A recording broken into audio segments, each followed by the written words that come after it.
yang tidak patuh, tidak bekerja keras untuk bangsa dan negara dan rakyat, copot segera.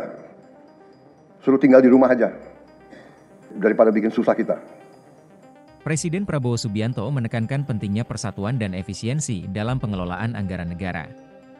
Penekanan ini disampaikan Presiden dalam sidang Kabinet Paripurna Perdana yang berlangsung di Ruang Sidang Kabinet, Jakarta, pada 23 Oktober 2024. Dalam kesempatan ini, Presiden menggarisbawahi beberapa aspek utama yang akan menjadi fokus pemerintahannya, terutama dalam upaya mewujudkan kesejahteraan rakyat, penguatan pendidikan, dan penegakan hukum. Persatuan ini artinya kita bisa sepakati mana kepentingan nasional yang vital bagi kelangsungan hidup bangsa kita, tegas Presiden Prabowo. Pernyataan ini menjadi penegasan komitmennya terhadap persatuan sebagai kunci keberhasilan bangsa. Ia menekankan bahwa pemimpin harus mampu bekerja sama untuk mencapai tujuan nasional, merujuk pada Undang-Undang Dasar 1945 yang menyebutkan perlindungan terhadap seluruh bangsa Indonesia sebagai tujuan utama. Presiden Prabowo juga menekankan pentingnya efisiensi dalam bekerja, khususnya dalam mengelola anggaran negara. Saya minta detail kegiatan-kegiatan yang terlalu seremonial, terlalu banyak seminar, terlalu banyak sarasehan, terlalu banyak konferensi, mohon dikurangi, ungkapnya dengan tegas. Terkait hal ini, ia memberikan kewenangan kepada menterinya untuk mengganti pejabat yang tidak mampu bekerja dengan baik, menunjukkan komitmennya terhadap kinerja yang optimal dalam kabinet. Dalam arahannya, Presiden tidak lupa menyoroti pentingnya swasembada pangan dan energi sebagai strategi menghadapi tantangan global. Swasembada pangan itu prioritas dasar karena situasi global, perang besar bisa pecah setiap saat, ujar Presiden, mengindikasikan kesadaran pemerintah akan risiko geopolitik yang dapat memengaruhi ketahanan pangan Indonesia. Presiden juga mengajak seluruh jajaran kabinet untuk bekerja keras dan fokus pada pembangunan ekonomi domestik, terutama dalam bidang kesehatan, pendidikan, dan penegakan hukum yang tegas. Saya minta Menteri Keuangan, saya minta semua Menko, saya minta semua Menteri, telusuri lagi alokasi APBN. Pelajari lagi BIPA, pelajari lagi. Kita harus memberi contoh, fokus kita adalah pembangunan ekonomi kesejahteraan rakyat ke dalam, serunya.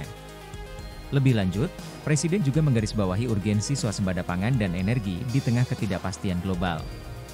Kita harus swasembada pangan, itu prioritas dasar karena situasi global, perang besar bisa pecah setiap saat. Kita harus jamin kemampuan kita memberi makan rakyat kita sendiri. Swasembada energi, mutlak. Tegasnya, sambil menginstruksikan kementerian terkait untuk segera merumuskan program hilirisasi 26 komoditas utama. Saya minta segera inventarisir proyek-proyek penting dalam program hilirisasi kita. 26 komoditas proyek-proyek yang vital dalam 26 komoditas tersebut yang harus dihilirisasi segera dirumuskan. Bikin daftar dan kita segera mencari dana sehingga kita bisa mulai hilirisasi dalam waktu yang sesingkat-singkatnya, ujarnya. Presiden juga menekankan pentingnya program makan bergizi bagi anak-anak dan ibu hamil. Menurutnya, program ini merupakan langkah strategis yang krusial bagi kebangkitan bangsa Indonesia. Makan bergizi untuk anak-anak dan ibu hamil adalah strategis. Yang tidak mendukung hal ini silakan keluar dari pemerintahan yang saya pimpin, tegas Presiden. Pendidikan dan kesehatan juga menjadi fokus utama dalam arahannya. Presiden menggarisbawahi pentingnya penggunaan teknologi untuk mempercepat akses pendidikan dan melanjutkan reformasi kesehatan guna mengatasi kekurangan tenaga kesehatan. Demokratisasi yang paling cepat, yang paling dirasakan oleh rakyat adalah pendidikan dan kesehatan. Kalau kita bisa memberi pendidikan yang terbaik untuk anak-anak kita, kesehatan yang memadai untuk seluruh rakyat kita, itu adalah demokrasi yang sebenarnya, ujarnya. Penegakan hukum juga menjadi salah satu fokus utama Presiden, terutama terhadap ancaman seperti judi online, narkoba, penyelundupan, korupsi, dan kebocoran.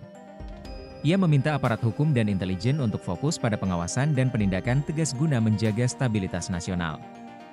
Hanya dengan penegakan hukum yang tegas dan intelijen yang baik, bukti-bukti yang kuat bisa kita segera mitigasi hal ini semua, jelasnya. Dalam pengantarnya, Presiden Prabowo menegaskan pentingnya kerja sama tim dan efisiensi. Penyusunan tim sangat penting. Tim yang baik, tim yang bisa kerja sama akan memudahkan kita mencapai target-target yang kita tentukan, ungkapnya. Ia juga mengumumkan rencana untuk mengadakan pembekalan di Magelang, Jawa Tengah, dalam beberapa hari mendatang. Kegiatan di kawasan Akademi Militer ini diharapkan dapat memperkuat kerja sama tim dan semangat patriotisme dalam menjalankan tugas negara.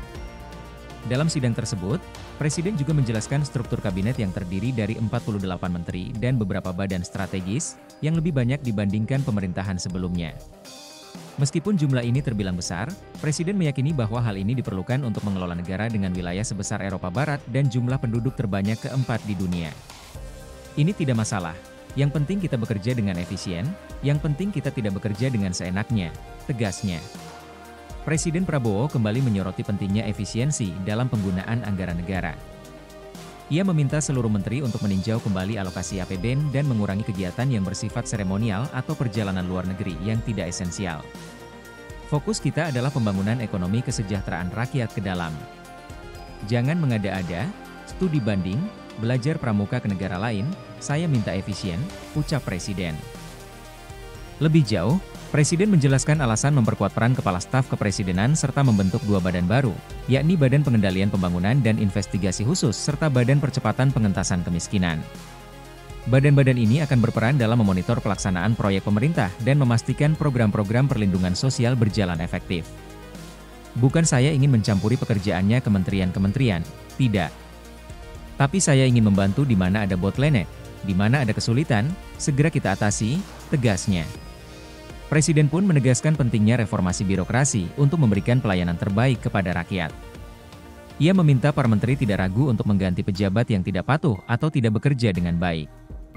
Begitu banyak orang yang mau mengabdi, tidak ada orang di sini yang kebal, yang tidak patuh, tidak bekerja keras untuk bangsa dan negara dan rakyat.